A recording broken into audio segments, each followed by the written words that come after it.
Just a quick little video here. What I'm doing, I'm going through these bees and getting them ready for winter. But this is the Geil hive. Sid and Hubert. Excuse me, I just about got stung by a bee. That'll wake you up. It's our memory hive. Aunt Birdie, excuse me. Yeah, we're just we got the brood chamber down here. Got a queen excluder here.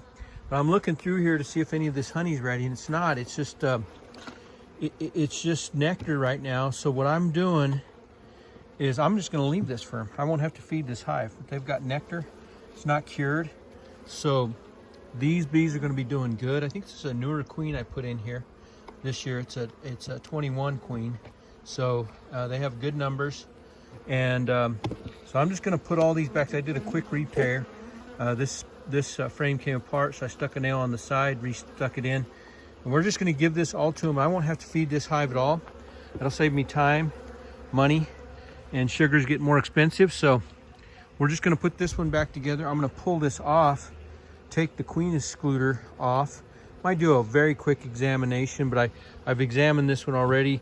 She's queen right. Everything's good. Good numbers.